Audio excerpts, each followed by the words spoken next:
All right, everyone. Thanks for listening to another episode of Garage Night. Garage Night is just guys sitting around having beers, talking about random stuff, old stories from high school, old stories of other people from high school, maybe even some sports stuff. That's what we're going to cover today. We got the regular crew, Craig Bentley on the mic. Mahaba. Where's that from? That's Turkish. Okay. I like it. We're back. Now, listen. Corey sighed heavily, but Corey was also the one that said, can we go back to you saying hi in other languages? I took that to heart. I did go back. The other ones were so bad. Where you felt like weird that he was hitting on you. Like the languages have gotten just weirder. Well, you only have so many languages that you... Hey, Congress is about to release, some UFO information, so maybe you'll, like, in the next few weeks, you'll be able to, like, do some alien. I'm actually learning Klingon. Yeah, I was going to say, you should know Klingon already. Or another alien. You can say, what does nanu mean? Nanu. What does that mean? That was we're old. It's Mork and Mindy. Mork and Mindy. Yeah. Yeah, nanu. All the younger crowd's like, oh, yeah, I never heard of that before. That's my hello. Yeah. Nanu. All right, so Corey Bentley on the mic. Nanu. And we also have a special guest. We heard him last week, so if you listen to this for the first time, go back a week as well. Hit that up. Listen on Spotify, iHeartRadio, or Apple Podcasts, because the Facebook link will cut out. Or you can visit FullBuddyCast at Libsyn.com, and you'll be able to hit that up, fullbuddycast.libsyn.com. That's where the host is, or the host site is. Either way, or go to YouTube. You can hit YouTube as well, and it'll play the entire time. Just can't let your phone fall asleep or move away from YouTube. Anyway, we have a special guest. He's one of the first Patreons. He scooped up a fumble in front of Joey Hollenbeck and scored a touchdown. He also has a trifold wallet that is full of money. So if you see him on the street, ask him for it. I have a wife and 2 kids. That money won't be there long. We got Seth Loop on the mic. Seth, say what up, or whatever you want to say. What up, peeps? Craig, you better say that next time. Yes. But he'll say it in a different language. Yeah. I'll figure it out. How do you say what up, peeps in Klingon? Yeah. Ooh, figure that out. That's good. I'll figure That's it out. a request. Real quick, Corey, request. Have you had anyone come up to you yet and say, hey, I want you to say something? I've had nobody come up. No shout outs are going out to anybody because nobody comes up to me and talks to me at the store about it. Nobody. That's because they're afraid of you. They're intimidated. Why are they afraid of me? They don't even know who I am. Well, he's the guy. He's the guy with usually. Do you usually wear a hoodie? Hood up or no? No, I don't wear a hoodie. No. He looks very appropriate. Find a as produce guy man. and just be like, is it full buddy cast? And if you get the right one, I'll be like, oh, yes, it is. That's me. Yeah. That's me. That's all of them saying, that's me. There's like a 1 in 5 chance. Yeah, right. You guys have clones in the back. You guys have people just shooting stuff out. So, Corey, you look tired. Very tired. Why? Because we stayed in the cabins for our trip at Sun Lakes, and there's 2 of us that had to sleep on futons instead of actual beds. But one of us was only 18 years old and their body could take it. The other one's 36 and double the age. And had to sleep on a futon that was lumpy. I could barely sleep. And the first night... Oh, wait, the 36-year-old's you? Yeah. No, I'm the 18-year-old. The first night, I made the mistake, like halfway through the night, somebody left the air conditioner on, too. And I had no blankets. Oh, so you're freezing. I was freezing my ass off, not sleeping, but I got up to go to the bathroom, and I was not coherent enough to understand to look for a blanket or turn off the air conditioner. What I did instead was I went to the bathroom, and then took a towel back with me, and I put a towel over my legs, and just laid there. And then how sunburnt were your legs at this time too? I got sunburned the first day. So then they're extra hot and cold too. It was just going back and forth. And then I took another thin hoodie I had and turned it backwards and put the hood over my face.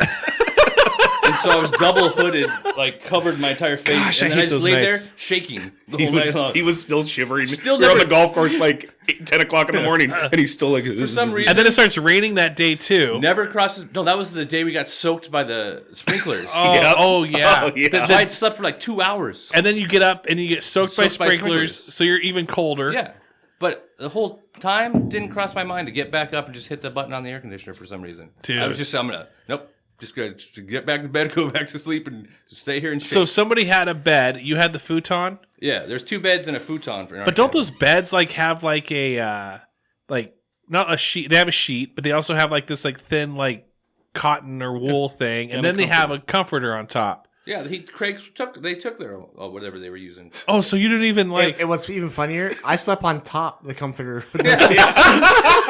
What's even funnier than that is where Corey was sleeping, like the end of the futon's like right up against this closet thing, and on the top shelf of that closet, there's pillows and blankets. The next day, they're like, "Why?" And I was like, "I don't know, man. I don't know what I was doing. It was 2 a.m. I was just out of it." And then he's like, "Did you look in the closet?" And I was like, "No, I did not look in the closet. There's pillows and blankets There's up just there. brand new blankets up there."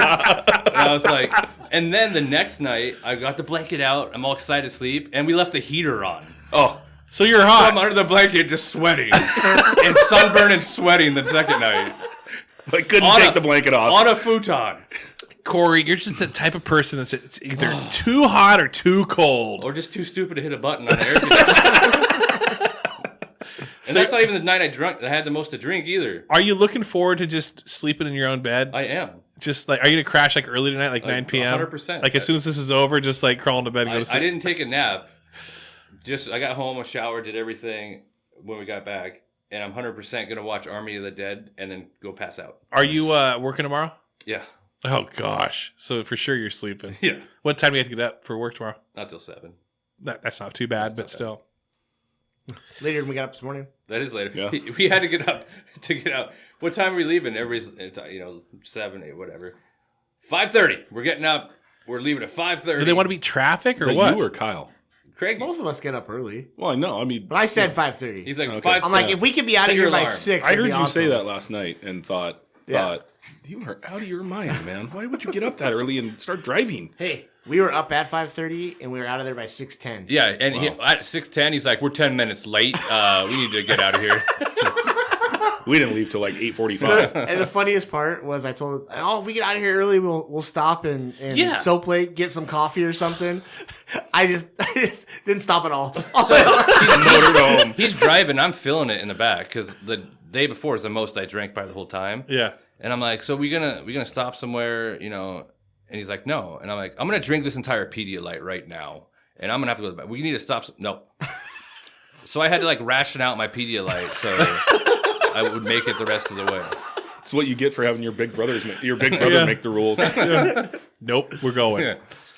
Yeah. Well, sounds fun. It was super fun. It was the most fun I've had in a long time. Yeah, And, you needed that. And I'm We all needed it. Yeah. I'm happy that that you were able to get out, win some money, miniature golf, and all that. But That was my crowning achievement. that would probably made the weekend or the week. And that's the other thing, because if people are listening to this, we're recording on a Friday, so you may be thinking, "Oh, this is a Sunday. Got to get out, beat traffic, get back on the west side before everyone else." You guys didn't beat any traffic at all. Not only did he not Zero. beat traffic, he got stuck behind a logging truck, like for half the trip. on I-90. And No. it was like a What do you Final mean, two Destination 998? looking like logging truck, like it was gonna pop out of the back of us. Dude, at this any guy moment. had an extra trailer on his logging truck, and this guy is doing actually pretty good speed. It wasn't the fact that it was speed, like, doing 60, 70, and his trailer is just whipping in the other lane, whipping like almost off the road. And I'm like, we're following this guy. Like, I wanted to pass him, but can't. Oh. And you know what Corey's thinking in the back of his head the whole time? If he would have stopped for coffee, we wouldn't have to deal with this. Yeah, this guy'd be way in front of us. We passed like 3 coffee stands, and I'm just like, why are we not going over here? Garrett got me. I don't drink coffee, but Garrett got me hooked on caramel macchiatos when we were down there. Yeah. And so I'm like, I want a caramel macchiato now. Why are we not stopping? Nothing. Nothing. Have you forgiven your brother yet? No. It's still a little fresh. It's only a couple hours ago. It's not the first time he's done this to me, but this one, Not yet. And then Craig's always like, okay, fine, I'll never do that again. And Corey's like, all right, you better. Yeah. And then same thing happens. He does that all the time. It's either ice out or if he knows I have to go to the bathroom, he'll purposely take a different route driving Go longer. to go past and any water thing he can find. Oh, yeah. On purpose. I doesn't surprise me, A of all. B of all, I think he somehow tricked you into thinking that your phone was just stuck on the picture of me. And he somehow got into your phone when you weren't looking and just saved it as the background profile. Screenshot it. It was just there. Yeah. It's not loading. I don't get it. That's the worst thing you've ever done to me.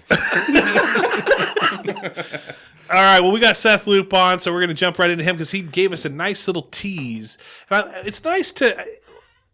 Sometimes I think it'd be nice to have like the reaction of who we're going to talk about to kind of hear it.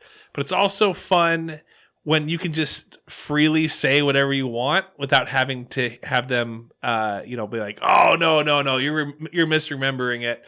Like the story last episode where he scooped up that fumble in front of Joey. Now, you brought up that you had some Andy Cardenas stories. Andy from Mazatlan is a sponsor. We've had him on a couple times. And anyway, yes. So what were some of those stories? Not so much of a story, but it is a story. It's just actual things that As I know him. not funny. It's not a funny story. So I went.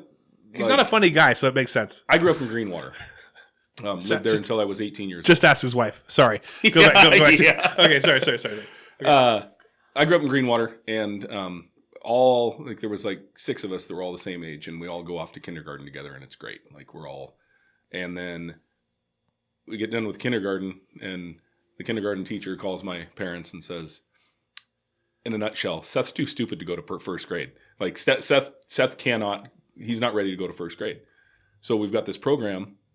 He has to ride a transfer bus over to Westwood Elementary, go to pre-first, which is kindergarten for dummies, I guess. Right. Anyway, so I get, and I'm pissed. Like all my friends are going on to first grade, and I'm going. So wait. So when did you graduate? 98. And should you have graduated 97? 97. Okay. Yeah. All right. Proceed. So I get sent to pre-first, and I'm angry bad because all my friends are going on to first grade at Southwood. I'm having to ride the bus with them to Southwood and then get on a transfer bus out to Westwood, which is pretty much in Auburn. And so first day of school, I'm just irritated and angry, and I pull up the bus pulls up and we get off the bus and we go into the classroom, and I don't remember the teacher or anything, but there's this little Mexican kid that's just chilling. Andy Cardenas and I were inseparable for the remainder of pre-first. We went Really? to different schools. Like our real school wasn't Westwood. I don't remember where he went to elementary. Anyway, inseparable. Like, and he spoke English. Okay. Right. But Still. Yeah. But so we were inseparable for a year, and so Andy and then when school's getting over, and I know that I'm going to go to Southwood next year, I'm not going to see Andy. It was like heartbreaking, devastating. Like I named I had a Cabbage Patch doll that I named Andy. I still have it. It's still in my closet at home. Oh, wow. Like this, Andy and I were like inseparable. So we've always kind of kept that bond. Have you told him that story about the Cabbage Patch? I think probably at some point I did. How crazy would it be if he Yeah. had the same thing of you? Seth, that would be crazy. Yeah. But no, This one reminds me of Seth. His parents were always super cool. I just, how many things do you remember from Right. your kindergarten or first grade years? Like I fully remember like being welcomed into their home and them just being super cool and watching. I mean, the way their culture, the way they do things is like completely different than any. I grew up in Greenwater. Yeah. Right. So like you go into their house, they have a party or just a meal, and it's like holy shit. Yeah. people Oh, are yeah. Getting with it. Like No. Yeah. look at this. Dude, I went. So- I just experienced a taste of that like a few weeks ago when Adrian came up here and we hit up like the Mazatlan at South Hill. I feel like I was in the mafia.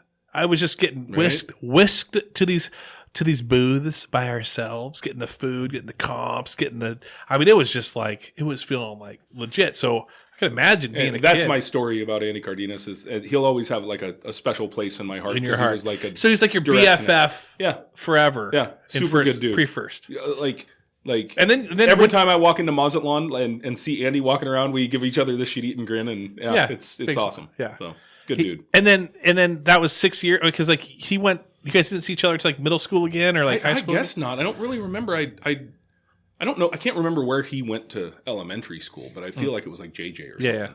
Yeah. So we like really never saw each other, and then like we weren't like good buddies or anything in junior high or high school. But it's just one of those things that back in the day, always had that like sure, yeah, that bond, yeah, that blood bond. We literally like that's the only Andy is the only thing I remember about that entire experience. Oh, so I mean, it was good. That's cool. I was better for it. Like if I had to make that decision, I kind of had to make that decision with my son, but we just held him back. He wasn't ready to go to school. Yeah, but yeah, like if my parents wouldn't have made that, it was a great experience. It was a good time. Well, yeah, I've always enjoyed Andy.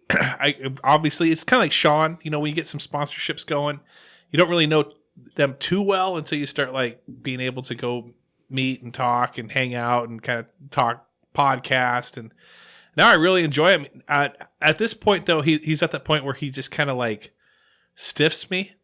Where in a sense where it's not like stiffs me. Like he takes care of me, but like when I'm like, hey. Like he'll hit me up, hey, going down to Cole Street? And I'm like, yeah, I'm going down to Cole Street. He's like, okay, cool. See you in like 20 minutes. And then there's one day he just never showed up. I was just waiting, and I was waiting, and I was waiting, and I was waiting, and I was waiting, and I was waiting. So I think he was getting me back for something. I don't know what it could have been. But yeah, no, I enjoy him big time. And then this is a nice plug. Go get the Hollenbeck Chalupa. Go get the Travis Kenny special. Travis Kenny special is if you bring two people, or you and somebody else, you get 2 waters, chips, salsa for free right at the beginning of the meal. You don't have to pay anything. It's perfect. So even if you bring 4 people, chips, salsa, 4 waters at that point for free. What if I go by myself? By yourself. Do I get it free? Water, water, One. chips, salsa, Right. bean dip for free. Right. Just ask for it. I will. Okay. When Seth came into this podcast room, he got here before Johnny on the spot, which is good. He's 10 minutes early. No. I'm not holding it against you. What? Always early. Always early. Never late. I'm the guy who's like still trying to clean up the place a little bit. Just like, oh crap, Seth's here. I gotta stall him a little bit.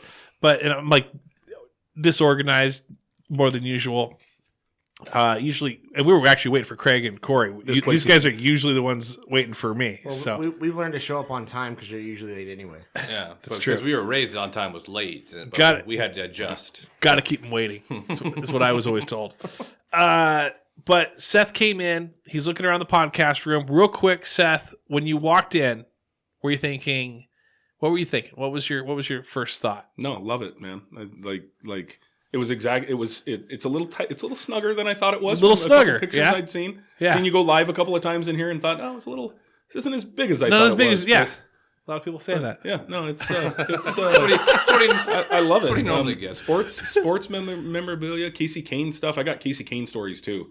Kasey Kahne and I were like Southwood Elementary. We went to school together. BFFs. Did you have a Cabbage Patch call? Dog No, I didn't. him? I didn't I do. have that. But I've got a He just story bought for it you about a week ago. Kasey Kahne. We might not be able to get to it on this episode, but if we do it again, I've got a heartwarming Kasey Kahne story that will put a vast amount of confidence in people's hearts for the good of humanity. So. Good. Okay. Well, I'd love to hear that.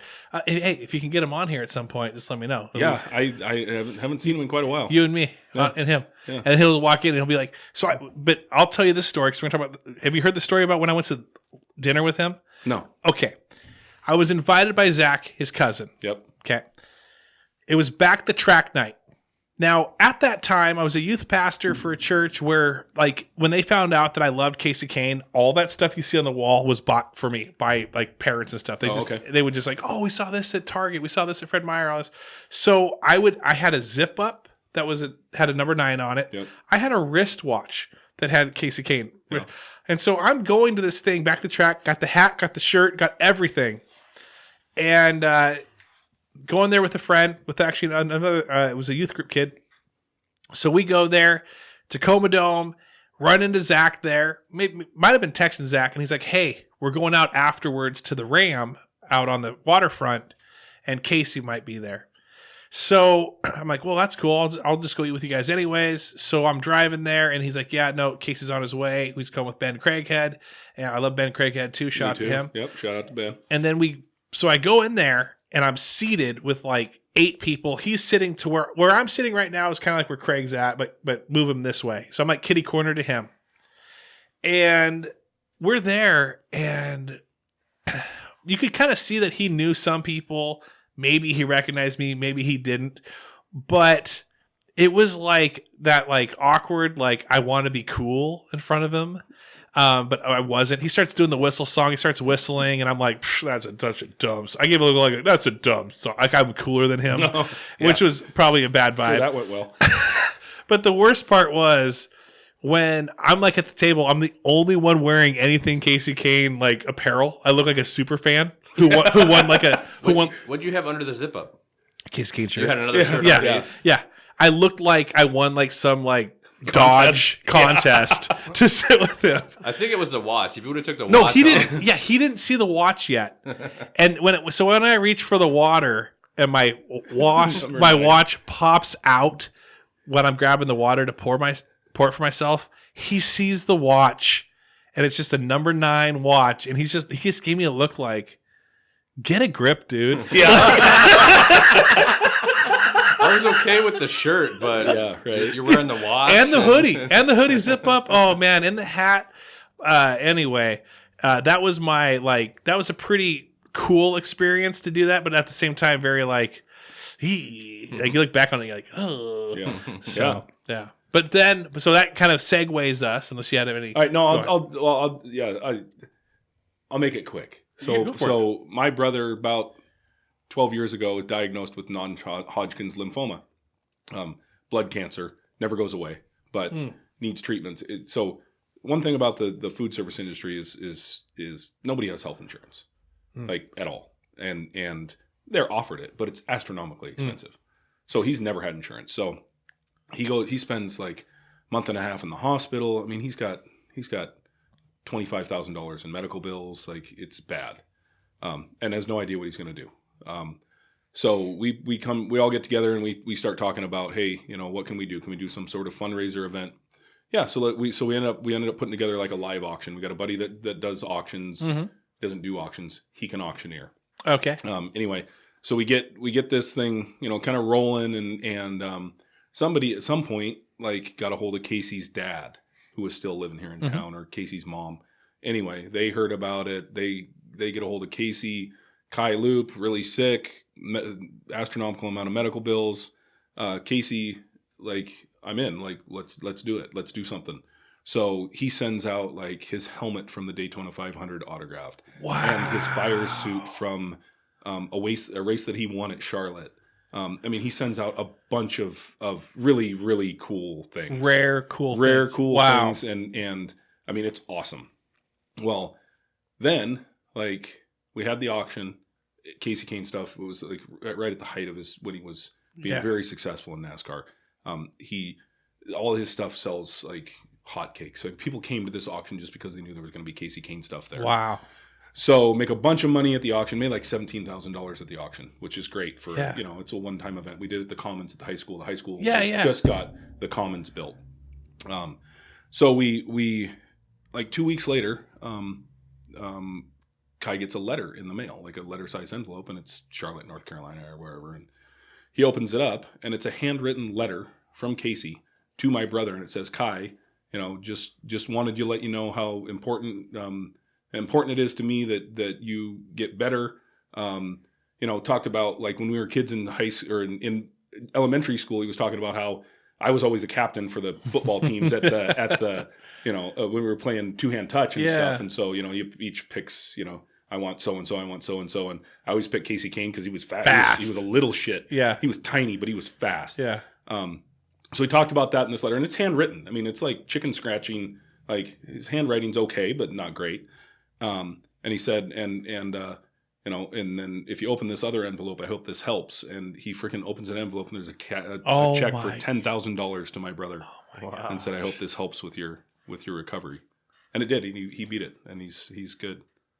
That's incredible. That is amazing. Incredible. Great dude. I still to this day, if I not somebody you run into all the time, but if I run into him, he's definitely getting a big bear hug there from you Seth go. for that, because that was a big deal. That's amazing. That's way cool. Yeah, that is a heartwarming story. Yeah. Yeah. Makes my story sound like stupid. No, you're good. You're good, man. Because I would be the. I would do the same exact thing. I would like deck out in Kasey Kahne stuff, and then just go sit around and be awkward. Yeah. Like, Awkward. So awkward. He would still do that if he came to the podcast right now. yeah. He'd be all dressed in Kasey Kahne stuff, put his watch back on. Mm-hmm. Yeah. No, I. Oh, No, watch me. Why don't you go to love the sleep, room. Corey? Take a nap. It's a good room. That's cool. That's way cool. Well, I don't know how to transition from that, but that's a very heartwarming We story. were talking about the room. and We were talking about the leading into room. Largent. Exactly. So he's right. So we see Largent. He sees this Breakfast of Champions Wheaties box I got with Steve Largent's signature on it. Now, I got that from Steve Largent. I was, again, I think I mentioned it. Yeah, I was a youth pastor, and I was also a janitor at a school, it was a Christian school. Anyway, I got invited to go to this where it was a keynote speaker. It was a dinner. And so I immediately, once I got invited to it, I knew that I would get like 2 minutes with Steve Largent, maybe. I went to the nearest card shop to buy like some Steve Largent cards to have him sign them for me. I'm walking through and I see this like Breakfast of Champions Wheaties box from the like late 80s and mid 80s. And so I purchased that to have him sign it. And that's so I get kind of brought over to his table.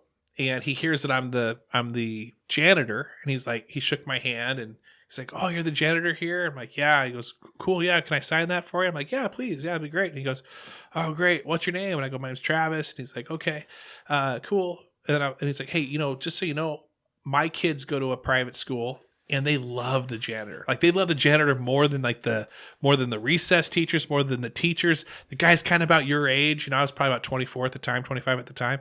They're like, just so you know, like you may think that you're just kind of doing a monotonous job of cleaning, but you're like those kids look to you like you're probably the fun guy." And I'm like, "Man, Steve Largent is talking to me right now. Like it's not just like, what's your name?" So I'm like, yeah. But I started getting intimidated at that point, and so I'm like, yeah. It's a fun job. You're Steve Largent. And so anyway, I then like kind of get a little too intimidated, so I want to kind of break away. I wanted to move away. There was no whistle song for me to make me feel cooler than him, so I couldn't like oh, this guy like the whistle song. So Looks like a milk spill over there. so yeah, I started like kind of getting away, and then he goes no, and he like grabbed my hand again. He shook it and he pulled me in, and he said, it looks at me in the eyes. He goes, "Listen, you have so much influence over these kids. Like, do good, be a good dude, like be nice." And he goes, "Are there kids that help you? Like they want to help you?" I'm like, "Yeah." Like every day, like the little like kids that have to get picked up like 2 hours after school, they kind of mill around and go to recess, but they all wanted to like help me like sweep and vacuum and even empty garbages. I was like, "Yeah." And he's like, "Dude, those kids love you. Just be a good dude for them." And I was like, "Man, Steve Largent's talking to me right now." And so that was like a sweet friggin' experience with him to actually have like where he took a little bit more interest in what I was doing. And Inspirational. Yeah, pretty fun, Yeah. right? So, but you had a larger story. I'm a senior in high school, and I started playing football when I was in like fifth grade or something, and I wore number 80. And I only wore number 80 because of Steve Largent. Yes. Like he was my idol, you would say. So, I mean, when growing up in Greenwater, there was no cable, but, we would like tune in like the Seahawks game on a like 9-inch by 9-inch black and white little TV Yes. in the kitchen. Cause it's the only thing that would pick up like ABC and Monday Night Football. So, Yeah. and the only time we got to watch the Seahawks was when they were on Monday Night Football, because it was a nationwide broadcast. Yeah. And so like, yeah, big deal. Love Largent. Yeah. Senior in high school, package comes in the mail. I'm getting close to graduation. Package comes in the mail, and it's from Washington D.C. So I open it's just like an envelope. I open it up, and my grandma gives it to me. She's gone now, but great lady, huge heart. Open it up, and it's like a note card from the U.S. House of Representatives. Steve Largent was a state representative for the state of Oklahoma. So on this note card, it says, and I'll paraphrase, I can't remember exactly everything, but it says, "Seth, so honored that you chose to wear number 80. What a great way to, or something like show me that I can make an influence. He said, and he goes on to say, like Seth, whatever you do, choose to be a champion. Choose to be a champion in everything you do, and you'll go a long ways regardless of what road you take. And so then that with God bless Steve Largent, and then that was the same year he got, or it was the year after he got inducted into the Hall of Fame. Oh wow! So when you get inducted into the Hall of Fame, they make like a plaque, and it's got all your career stats on it and a picture and all that. So it's all that, and then Seth, God bless Steve Largent on it. Wow! So my grandma had written a letter to Steve Largent in the House of Representatives, and he had gotten it and responded to it, and that was his response. Wow. And she sent a bunch of newspaper clippings and articles and stuff that had been done by different newspapers about me. One, South County Journal, which doesn't exist anymore, but they did a big article back in the day that was like front page of their thing about me and growing up in Greenwater and making the trek from the mountains to Enumclaw to play football or to go to school. And anyway, yeah, super. So for my 40th birthday, my wife and kids get me a like full on framed, like it's got it comes in the she bought it and had it framed, but when she bought it, it came with the authenticity and a picture of Largent actually signing that jersey. Wow. So he's a good dude. I loved Largent back in the day. Yeah. Loved him. 80. I had the iron on, like everything was Steve Largent. Even got this thing's folded down, but that's the Largent Legacy poster. I've got that poster. I've actually got there's an autobiography that was written right after he retired that's got like letters from Jim Zorn and Dave Craig. Yeah. A bunch of, the quarterbacks that he played with, and the book is just Largent, but it's kind of like an autobiography kind of thing. I might have to go pick that up. That picture is actually in that book. And then I don't know what I did with it. Remember the Seattle Times when he retired put out the huge, Yes. God, I saved those forever. I had like 6 of them because everybody in my family knew that I loved Largent. So they all, I had, and I don't know where they went. They might be in the bottom of a box in the attic or something. But now, do you have a bunch of like old paper clippings from other things? Like I got a bunch of Sonics ones. I got a bunch of Griffey ones. I've got all sorts. I've got a whole scrapbook full of Largent stuff. Like of when I saved a bunch of that stuff from back in the day. And I was not exposed. I did get to watch. I was at the game where Bo Jackson ran out the tunnel on Monday Night Football because one of the folks in Greenwater had season tickets, and they asked me if I wanted to go watch the Seahawks play the Raiders on Monday Night Football live. So I was at the game when Bo Jackson ran out the tunnel. When he went right through Bosworth. Right through Brian Bosworth, directly through him and out the tunnel. Man, that was such a hyped up game. You were at that? I was at that game. Oh my gosh. Yeah. It was the first Seahawks game I ever saw live. Well, let's talk about that real quick. What other games do you guys feel like, can you remember? I don't know if you guys were big ticket people back in the day. You'd go sometimes to the Kingdom to watch the Mariners play because you're playing, you may have been playing baseball for like the Parks Department or something like that. Or maybe you bought tickets to go to a game and that was like, maybe you watched the Eagles play or the Colts play or something like that.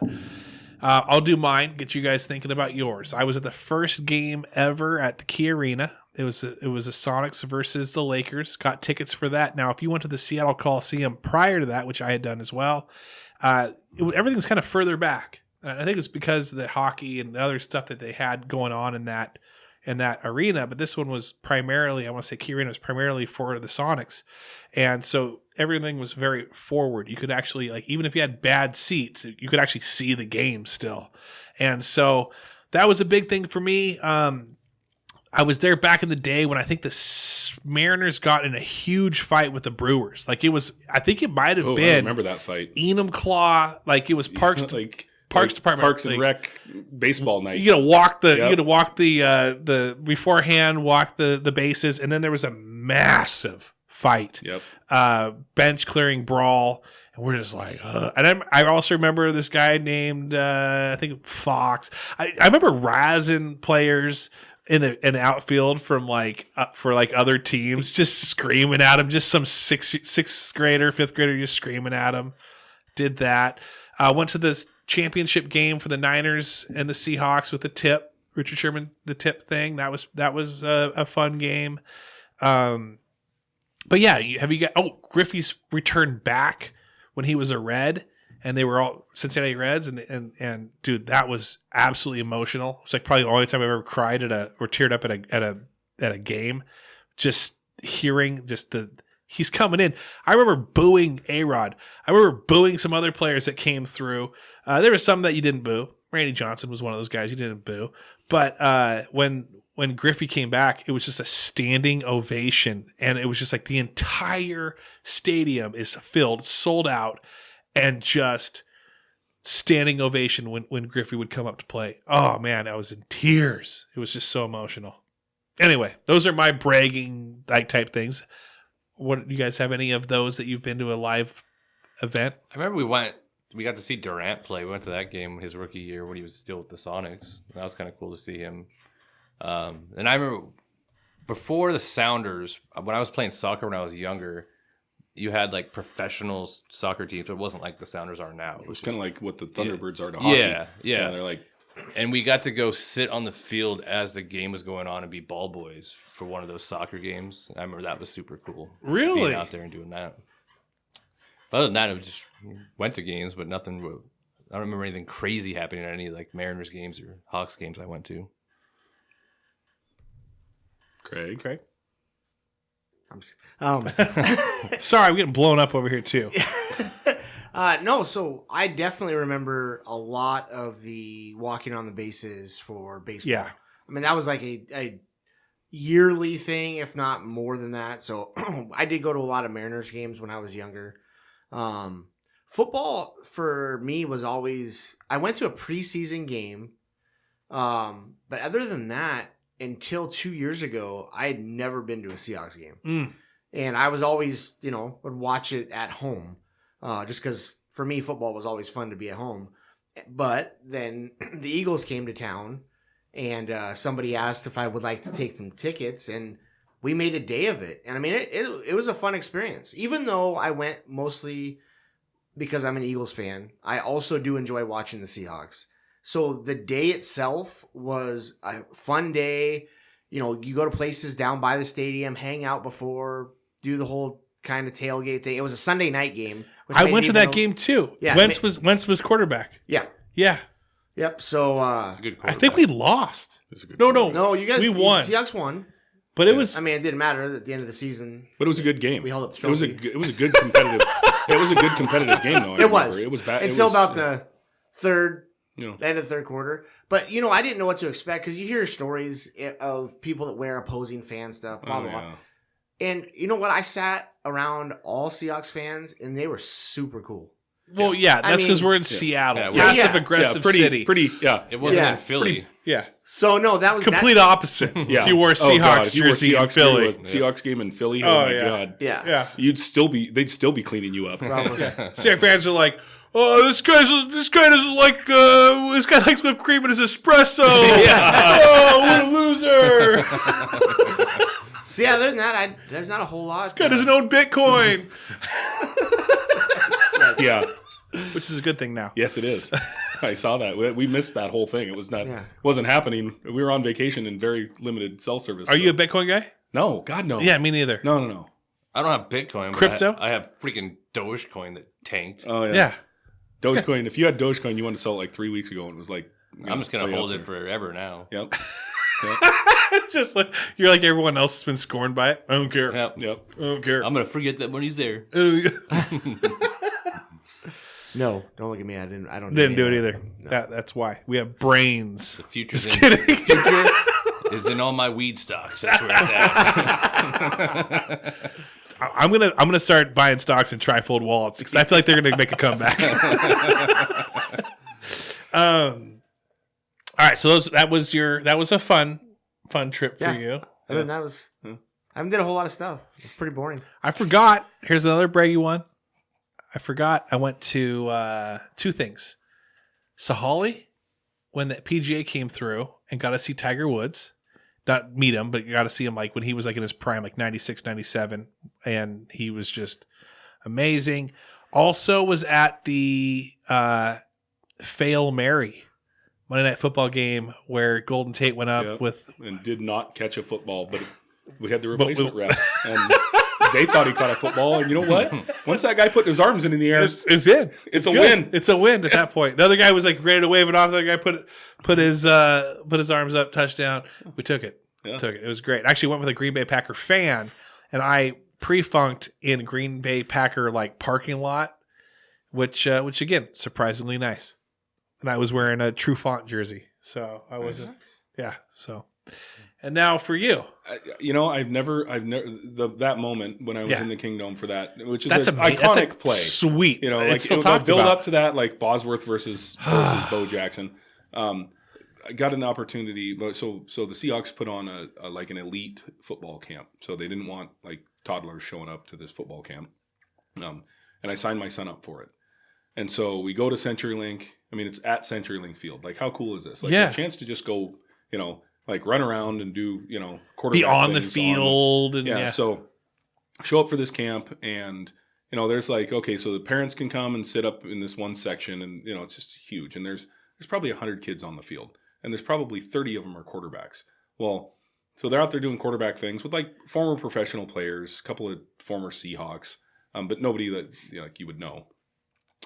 And out walks Jim Zorn. Oh my gosh. And Jim Zorn, for whatever reason, like takes a liking to my son. So I'm just sitting up in the stands watching this, and like Jim Zorn's up there like talking to my son, and we knew Jim Zorn was gonna be there. Sure. And Caden knows who Jim Zorn is just because Jim Zorn, Steve Largent, like he's paid attention to what I was into when I was young. Right. So Jim Zorn's just like standing there talking to my son.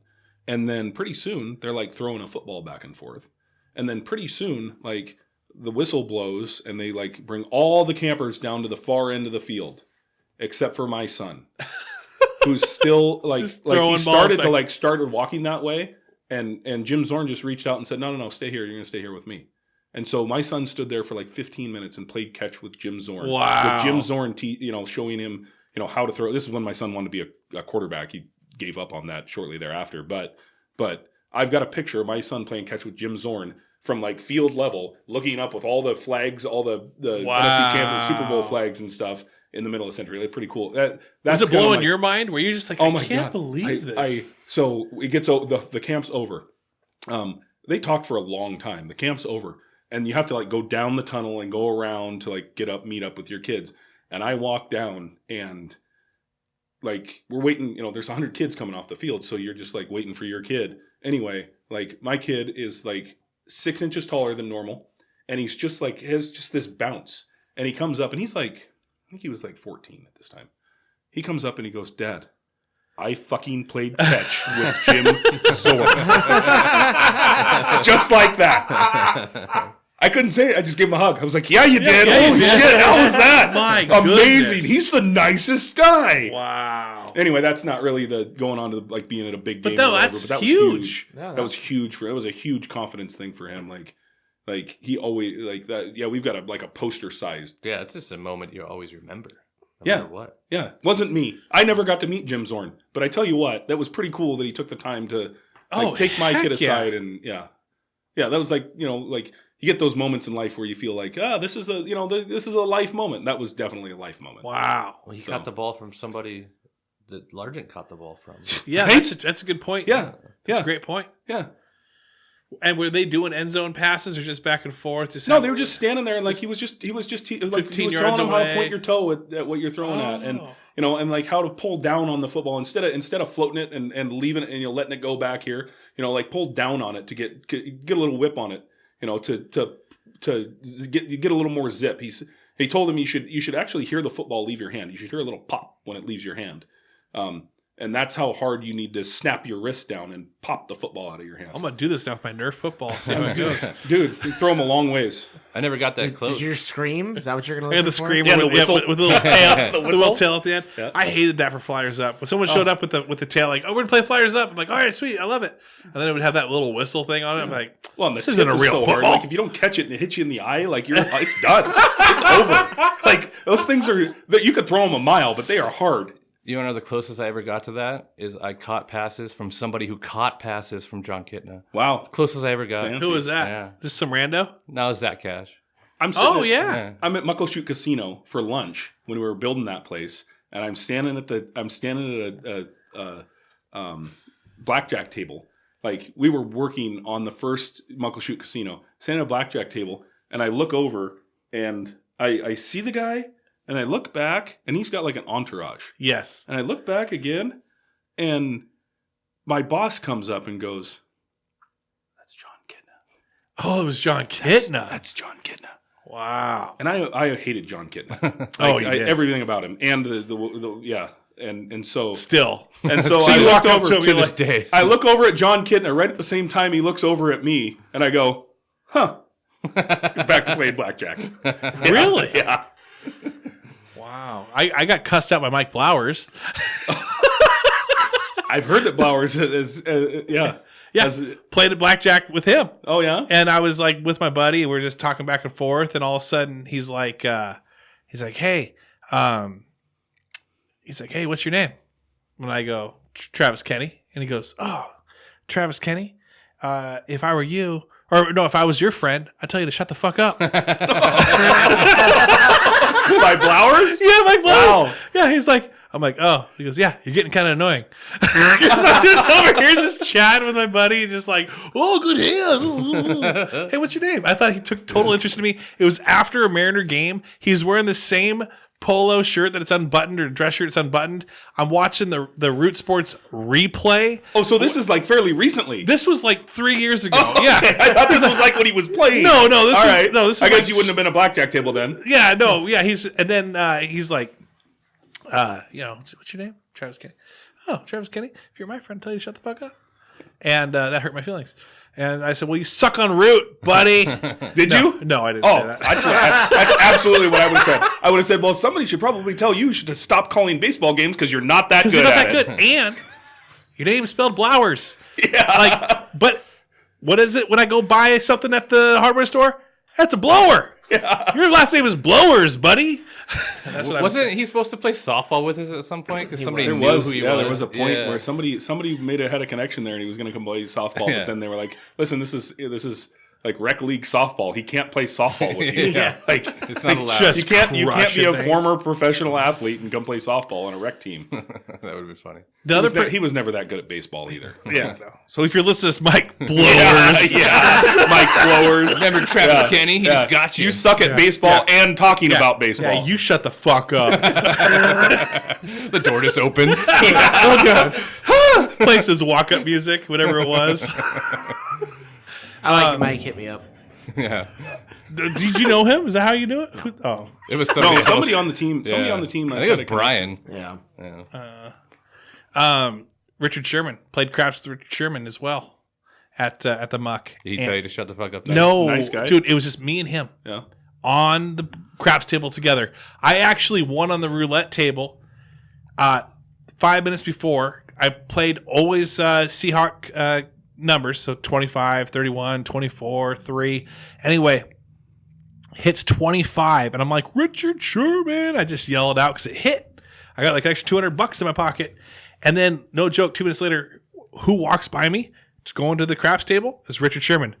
Cash me out. So I took my stuff. I go stand at the thing with him. We're facing each other. He's on the one end. I'm on the other end. He's got a little entourage too. I think his brother was there and his girlfriend, and I think it's his wife now. But we're rolling, and this dude put so much money out, and I'm rolling at this point. I'm doing okay. I'm not doing great. You know, I've got like maybe 4 or 5 spins, rolls in, but like he's pressing each bet. Like he's not taking any money out. He's not like, oh, I just won off of that. He's like, press it. Pressing it means if he won anything on that roll, he's like, rather than pay him what he won, put it back on that number, and he's just going to keep rolling with it. This guy's just, hoping that I'm just like a lucky roller, that I'm going to roll for like, half hour, no sevens. But, if you've played Settlers of Catan, you're going to get like freaking sevens all the freaking time. Anyway, I rolled a 5, and he was like, he had it, and he was like, yeah, 5, and I'm like, yeah, Richard Sherman just got pumped that I just gave him a 5, and he's like, give me another 5, and I'm like, you won the Super Bowl for me, buddy, absolutely, or you got us the Super Bowl with a tip, absolutely, buddy. Boom, roll, boom, 5. He's like, yeah, I like my guy. 5, give me another 5. And I'm like, all right, man, we're together on this. Boop, 7. Of course he did. I'm like, but he sounds like he was cool. Yeah, it was That's the cool. cool thing. And then he When cashed they're out. Well, he didn't cash out. He lost. He left. How much was he betting at the time when he first Oh, started? he was like, betting like freaking $500 to $600. Like, and then he would win. And rather than take the $500-600 off, he was just double. pressing it. So he had like 1,000, 2,000. You were doing like 20. I'm over here like 15. And then Hopefully you're mad. You're like, I lost $20. Yeah. Oh man. I'm like, just flip that over here, pal. Give That's me a the little good bit. stuff. Like professional athletes. I mean, like if they're people, awesome. Right.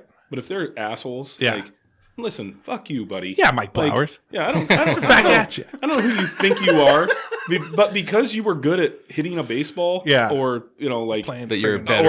or Yeah. tipping the ball, like if you're an asshole, Yeah. like I saw Brett Boone there, but I never talked to him. He's just super small. Like he was tiny. he's Little tiny. small. Well, he was. Yeah. And then the roids got a hold Yeah. of him. Well, he just short. He was big, Oh, roid-wise, okay. but still short. Like it didn't help him You grow any remember Brett taller. Boone when he came into the play for the Mariners like the first time? Like he was like Jose Altuve. Yeah. Like, he was just so little. So small. And then It's the all very- of a sudden, the very like Bonds effect. over a winter, he comes back and he's like 40 pounds heavier and just jacked. And All natural. nobody thought anything of it until Mark McGuire shows up. Same thing. Mark McGuire shows up at baseball or for spring training, and everybody's like, "What the fuck?" yeah. Because that guy was not a big person No. until like one morning he woke up and was huge. Neither was Bonds though. Bonds Barry on the was Pirates tiny Yeah. before he started hitting up the Their HGH. heads didn't get as big. Like his head, you could tell with his head. Yeah. Bonds' head got big. Yeah, no, those dudes like yeah. Griffey, though, how great was it that Griffey never touched the stuff? Griffey never needed to. He never needed to. That was the most perfect swing you could. But he also, I heard he had a heavy bat. Oh, I heard he had one of the super heaviest bats, and he could swing it with such a nice, smooth swing that when it did make contact with that heavy bat, just So there's only like a few like athletes ever. Bo Jackson, like Ken Griffey Jr. I hate to say it because I'm not a big fan, but Primetime Dion. Yeah. Dion. Like there's only a few athletes that they don't have to lift, they don't have to run, they don't have to do any of those things. They're just freaking They're good just elite at whatever they do. freaks. Yeah, absolute freak. Michael Jordan, I would put in that boat only because he's a like phenomenal golfer. I've never like baseball, like yeah, but who can go from professional basketball and just go play baseball and play at a minor league level and actually True. like hold his own? True. But I think comparatively Tebow. too, like Jordan, if you look at weights and stuff, LeBron's the one that does all that. Yeah. Jordan didn't have to do like he No, wasn't Jordan, doing no, that. LeBron's LeBron's not even close to the same level as those guys. There's only been like 10 of them in the history of sports that were like full-on elite athletes that really didn't have to do shit other than just go play and be good at it. And that's why I love fantasy football. Now, fantasy football has brought so much fun to the sport. Hasn't ruined it at all. Like I'm rooting for other people and other teams. Like normally I was just like a homer. Seahawks. But now I'm like, oh man, I want this quarterback to do well because I'm playing against him. To me, it's like I've got to learn the league. I've got to learn the other team and the players and all that. So nothing but great things. Keeping football pure. Anyone else's thoughts on fantasy football? I don't disagree that I don't think it's taken away from the game because it's a game and it's like anything else. Like you're gonna like They told me. they told me beforehand. No. I knew what this lead-in was coming. So, and I was thinking about this after we talked the other night, and I kind of ranted about fantasy football. You know what I honestly think it is? It's the amount of time spent on fantasy football when you really don't like It's all luck. it's not life changing. Yeah. No, it's Okay. how much time you guys spend talking about and going to and drafting for and focusing on and all the things that come with being a fantasy football freak. Like that's the part that kind of gets me like what in the hell else could you be doing? Like is it that much fun to Have you done it yet? No, but There you go. I completely understand it. I understand how it works, and I am just absolutely not interested in it. And I get why people would think, man, what a waste of time. Like you're researching this player. Derrick Henry is playing against this side. It's like, okay, I get that part. The thing that makes it fun, because I'm playing fantasy baseball right now with a bunch of randos. I don't care about it. It's whatever. And I like to watch some baseball here and there. But like, I'm not watching every game. I'm not focused on who the pitcher is. The NFL has enough weeks where it takes you an entire week for the most part to set a lineup. So you got to think about it a little bit. You can do it any day. You don't have to like do it. Oh, I got to do it today. Like baseball. It's like, I got to change my pitcher out because this pitcher's pitching tomorrow. And you're always like every day you got to pay attention. At some point at your own leisure, you can just kind of go grab somebody off the waiver wire, hopefully, or set your lineup. But you're doing it with your friends for the most part. So then there's bragging rights. There's a little money on the line. It's like playing poker against them. To me, it's like a big, long game of poker. You're doing your best. It is luck at the same time, though, but you're doing your best to guess. Like if you get a hand that you got like 3 aces, you're like, well, I'm probably going to win this week, or I'm probably going to win this hand. And so you're going to bet a little bit more. You're going to play a little differently. Kind of the same thing when you're when you're playing fantasy football, because you might be able to feel pretty good this week, pretty stacked, but then they don't do anything for you. And you're like, I hate these players that I got. But then this person can brag about you. You put little side bets like these guys do. For me, it kind of like you can watch one day, but it makes me look forward to Thursday nights. It makes me look forward to Monday nights, and then Sundays, obviously. So for me, it's just more of that. It's immersive, kind of like what you're saying. Like it does take up your time, but at the same time, it's not like taking up your entire time all the time, like it does like with baseball or even basketball. That's my thoughts. Anybody else want to jump in? Well, first of all, I'd just like to say thank you to Seth for your decibel level here. Decibel level the other night was a little bit up here. That might have been the night that I had the most regret. And I might have said something like, fantasy football is fucking stupid. It was a passionate speech. Yeah, that was bad. It was very passionate. It kind of ended the night, too. Like, everybody was like, wah, wah. Well, no. Corey's like, I just want my cold bed. Yeah. I'm choosing the bed over this. Yeah. Well, here's the funniest thing, because if you knew, the group that we were with, most of the people all play, right? And I think what Seth was saying, we weren't disagreeing with what he was saying. And he gets to that point, and then he goes, fantasy football is just like video games, stupid. And everybody's like, done! which that's the other thing. Then it got into that, too. Like, I haven't played a video game in probably 20 years. Like I haven't seen. All right, well, thanks for listening, everyone. And I hate fantasy football. Actually, my kids got a Wii for Christmas, and I think we did that for like a couple hours. Yeah, and playing a little tennis. My kid plays his Xbox, and he's got all the cool stuff. Right. And I just have zero interest in it. Like it's never. What do you do then? Stuff. Like, what's the stuff part? He works hard. No, I know you work. I know. So I hunt. Okay. So you've got your own hobbies. I help out with my mom. Still owns her own home, and it's a lot. Yeah, I help her out a lot. I cut a lot of firewood. Yeah. I coach football at the high school. Which is great. You've got some things that also take time. My son is a pretty good athlete and was pretty much dedicated himself to being a college athlete. So a lot of that, getting him to different places and so no, that's how I fill up my time. And I'm a football fan, man. Like I look forward to every night of the week because during football season there is a football game on somewhere or I can go see. Like I'll go watch the Junior Hornets play on Saturday morning because I love football. So your hobbies, it sound like, are things that you can build on, things that can it's almost like investing in, where it's like, okay, I know that it's productive. I'm going to go cut firewood, and I know that that's going to help, me or whoever that needs firewood. I can coach. I can help invest in some players, my son, into college. I can do these things that are going to benefit others or myself or my family or the people that I love. And so then when you look at like video games and you look at fantasy football and maybe some of these other things, like, yeah, that looks like it would be fun if I got into it, but it's not really a productive amount of time, use of time. Yes. That's what you're saying. You have to think of it a different way, though. Because you have to think of it for the people. So everybody has their hobbies that they're into. And there's some stuff I don't understand. But if it for them gives them the joy and takes like so. Video games for people sometimes, like if they have anxieties or something, video games sometimes brings people back. Right. That's their thing. Yeah, And squares them up. fantasy football, for a lot of people, it brings them together. Right. Like, All right, so I'm an asshole. I'm No, sorry. no, but No. I'm sorry saying, about the though, fantasy is- football comments and video games, guys. I'm saying- I really love you guys, like I do. Everybody This has was the their plan. Get him on and put him in front of the mic. I'm all sweaty and God. But like The intervention was a success. Yes. All right, you guys, fantasy away. He's gonna, after we leave here, he's gonna text me, "Hey, can I join the league next year?" No, I've heard your league's really hard to get into. It is hard, and it's a build. It's also a forward focused thing too. So it's not there's trades and like future trades, and you're thinking about it. So it's kind of got that same element that you probably like, where it's not season by season, but you're kind of building your thing.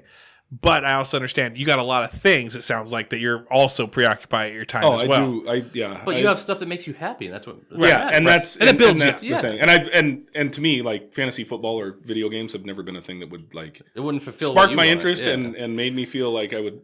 So do you recharge? Are you an extrovert or an introvert? Just a real quick question. Oh, Corey's like, oh yeah, I love this. Extrovert.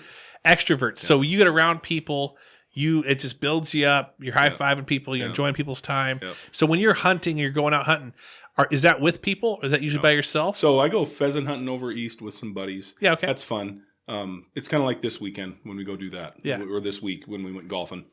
That's fun. But normally, if I go like deer hunting up Greenwater, Crystal Mountain area, I go by myself. Does it recharge you, or is it kind of fun to be get away? And Yeah, it's awesome.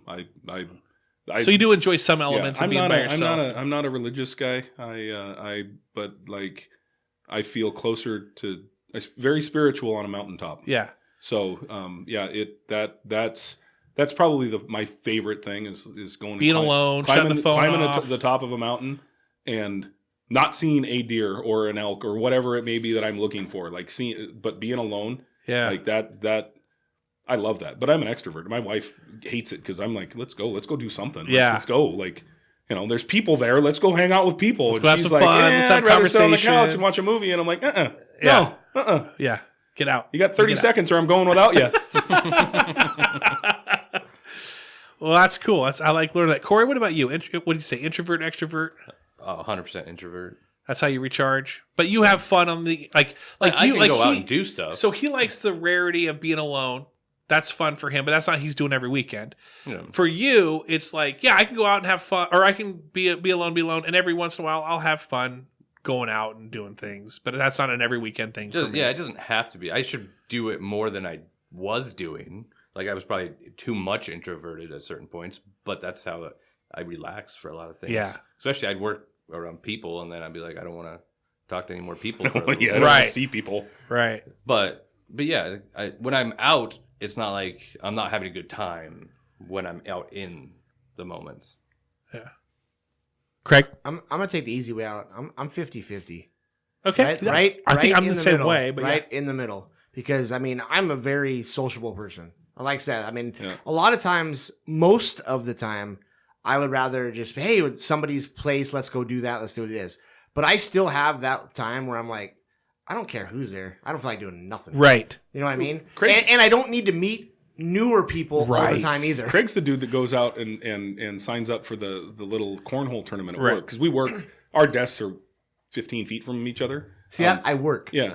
So well, when he used to go Are to you a work- surveyor too? No, but I'm the construction manager for the Okay, city so of you Long know that he doesn't actually work, but he does work, but you are the one that does more work than he does, Yeah, but he's worked hard to get to the point he's at. which is nothing. But you, he's faked it. These It's guys- harder to fake it. So You're right. I agree. The hardest He's thing worked is harder the to hardest fake thing it. is that I am the one person that has been in the office every day since COVID came down. Oh, So everybody else got sent home except for, hey Seth, do you mind coming into the office every day? Which is good for me. yeah.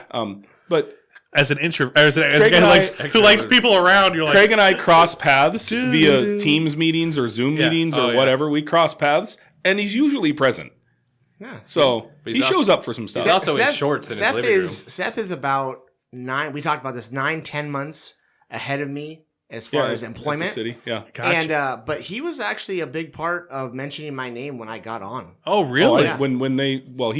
So I told him that the job had opened up, and I was like, you need to go home and get your shit together and apply right now.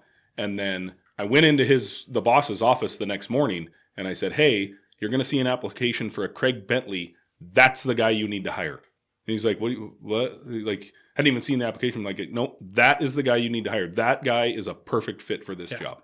He knows how to fake being a surveyor. Best. He went and watched his YouTube video and he was like, hired. Yes, right now. Yes. That was your resume. Cha-ching. Just sent the link in. Got him. So what I was saying is Craig is the guy that will sign up for the cornhole tournament that we have in the plaza at City Hall and just win it. Like, he'll go out and play against 30 people that are freaking like just having fun. Average Joes. Yeah. Craig will go out and just school them. Wow. It makes me feel better. And then walk away with the trophy, but like walk away again with that same swagger that Corey's got. little dip in the hip. Boom. Boom. I got the trophy. I feel like this could have brought up if you've ever been to a sport event and witnessed something like the Bo Jackson and you could have brought up the Craig Bentley just crushing people. Didn't you win the horseshoes thing too? No. Okay. Horseshoes is a little bit different. Yeah. There's some guys that can throw horseshoes. Yeah. Well, there's some dudes that can sink. These guys bring these special bags this week, and it's sticky on one side and smooth on the other. Like I'm playing with a bag that's got corn in it. Like these guys are out there making them stick, and Craig's throwing it like underhand and flippy hand, and I'm going, what the? But you did have Seahawk lights. We did have the Seahawks lights in the boards. Oh. Like shout out Jason Whitish for his construction skills and lighting up the holes. LED and all that. LED lights under the boards. Those are awesome. Make some full body cast ones for us, Jason. What? Whitish. Yeah. All right. We're getting to the end of the show, so we're going to go ahead and do our shout outs. Craig, you're the first one to give the shout out this time. I'd just like to give a shout out to Seth for being here. You stole mine. Easy way out, but I mean, we wanted him on. He had a chance to get on today, and dude, he's got so many stories. I'd love to hear him on Joey's, and he's more than welcome to come on here any other time he wants to. And as a monthly Patreon subscriber, you always have an open invite to, if you just twice. I'm doing it twice a year, but I'm going to open it more for you. But it's where you're like, hey, I want to be on Joey's, or hey, next time you get Andy, I want to be with Andy, or hey, you hit me up and we'll make it work. All right, yeah, absolutely. I'd love to come back on with these guys.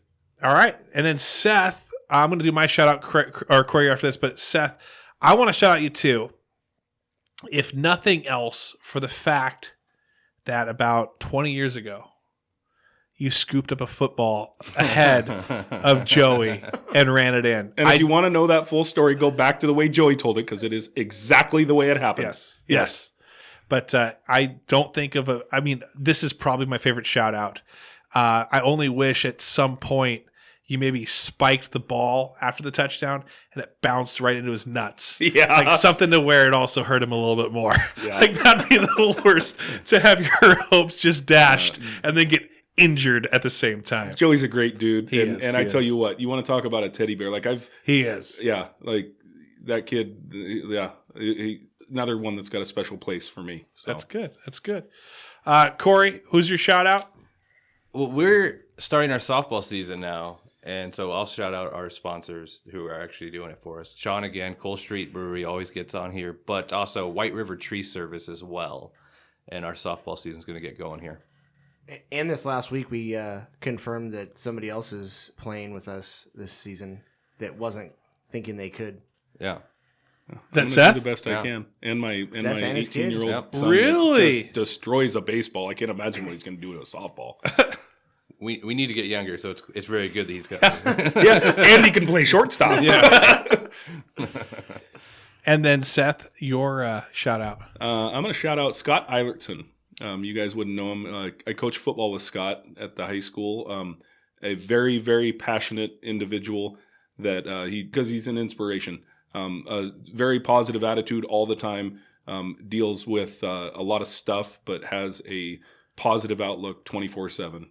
Awesome. Scott Anderson. Awesome. All right, everyone. Thanks for listening. Hey, go to Mazatlan, see Andy, talk about how he's a Cabbage Batch kid, and that he's just an amazing guy himself. Go to Cole Street, say the same thing to Sean. Don't get the Cabbage Patch version of Sean, though. That's going to scare you. You're going to wake up in the middle of the night. You're going to see a Sean Cabbage Patch, and you're going to have nightmares the rest of the night. Go to Bordeaux Wine Bar as well. And then go hit up the Patreon. Get up the Full Buddy Cast page. Go hit up Facebook and Instagram and all that. Say hi, send us messages, and also if you have any questions or any stories that you'd like us to share with Seth, we can do that as well. Thanks so much for listening. Have a great week and enjoy your weekend.